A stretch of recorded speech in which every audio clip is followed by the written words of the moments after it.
YouTube, my name is Mesa Sean, and welcome back to another Destiny 2 video. Alright folks, sit back because we have a ton of Destiny 2 news to go over. Well, the database was updated, and we have a whole bunch of leaks and secrets regarding Festival of the Lost and a few other things. I will keep them at the end of the video so you don't get spoiled by anything, but man, there are some really cool things that they found in the database. Some secrets, some leaked information, and also a pretty cryptic message from the Spider that we might be going back to the ruins of the Dreadnaught at some point. We don't know when, but we'll get into it in a little bit, okay? Trust me, it'll all make sense. We will go over all the details of the Revenant Hunter subclass and what you can do with it, and they don't mention anything about blink coming back, meaning blink jumping. I did get that question a few times in chat, comments, and also in my channel member Discord. If you never played Destiny 1, there was a subclass for the Hunter called Blade Dancer, and they could blink.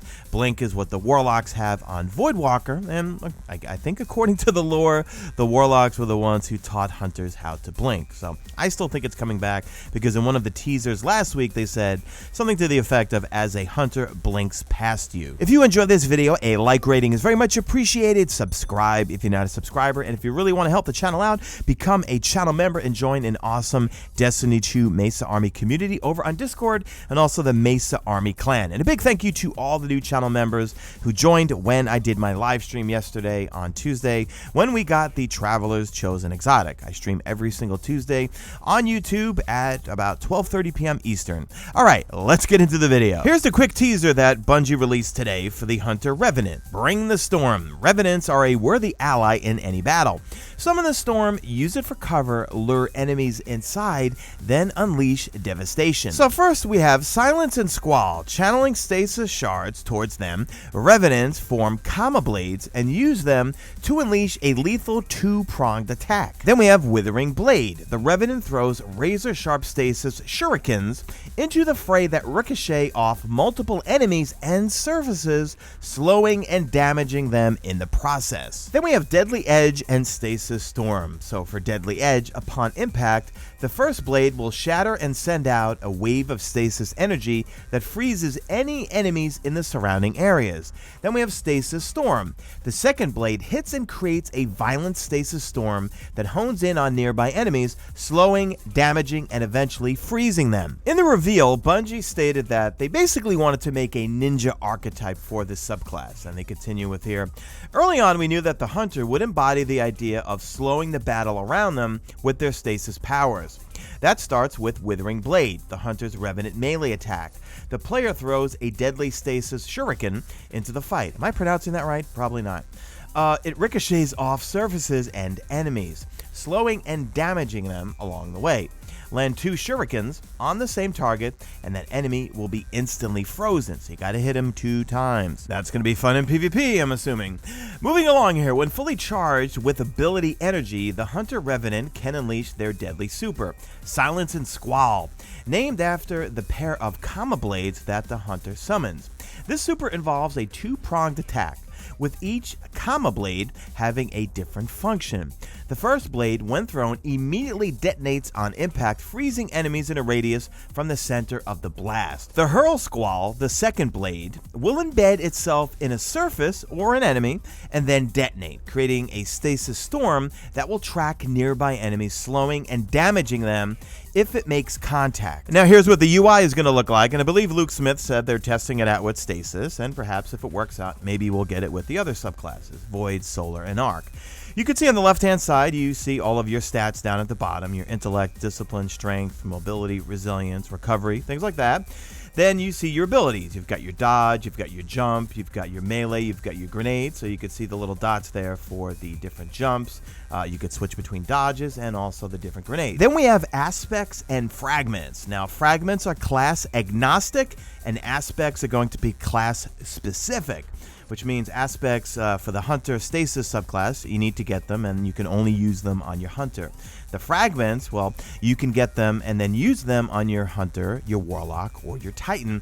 And the goal of this is to combine aspects with fragments to really customize your subclass. Here's an example they gave us of one of the aspects called Shatter Dive. And it says a frozen screen trapped in gemstone, the recognition of a great and terrible terrible truth, you descend upon your enemies with the enormity of the dark. And remember, we'll be finding these out in the wild. So activate while midair to quickly descend and shatter nearby targets on impact. And they're on a PlayStation here, so it's going to bind to a long press of the circle button. Then they give us the Whisper of the Hedrons that they're combining with 2 aspects here equipped. Now this one, gain a bonus to weapon damage after freezing a target with stasis. However, you do have some disadvantages with some of the fragments.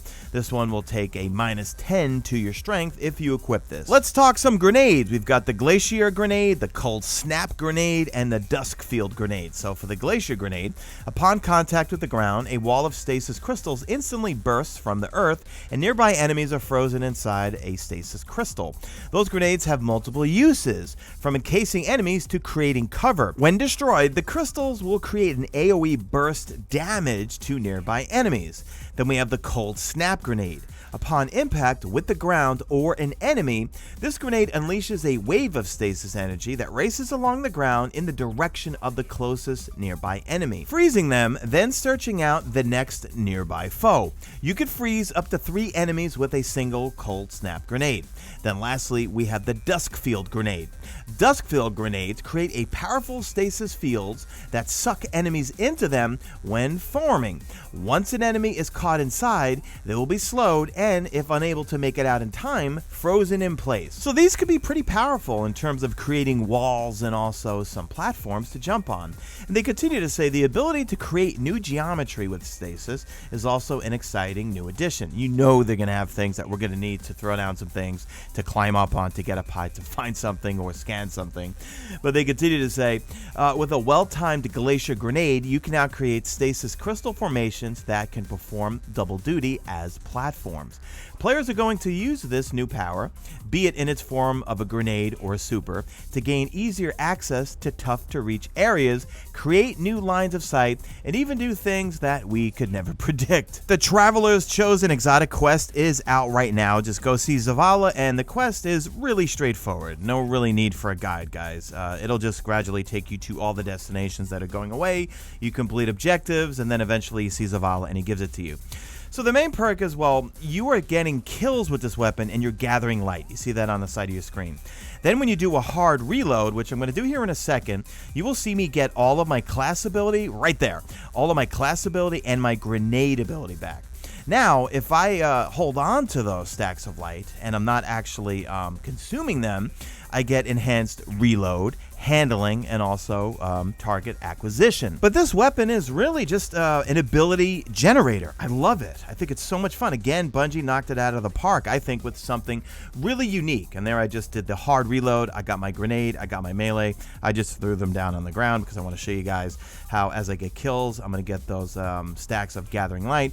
And then when you consume them, I would say if you have no grenade energy, no melee ability, and no class ability, you probably want to get like a 9 or 10 stack to then do the hard reload, and then you should get your full grenade, full melee, and full class ability back. But again, you're mostly getting like red bar kills and things like that.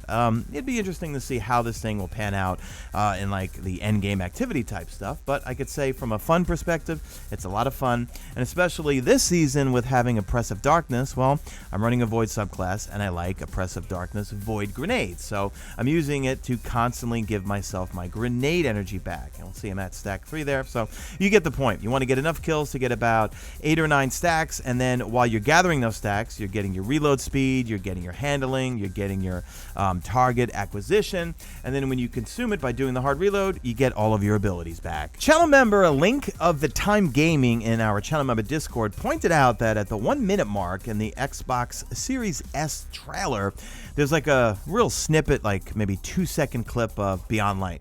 But also it hit Reddit, and they say, new leveling system in Beyond Light, courtesy of the Xbox Series S commercial. The Guardian on screen is level 31. And they say, so looks like we might have to level up again come Beyond Light. And here's the screenshot right here, where we see clearly a Guardian now doesn't have the icon anymore.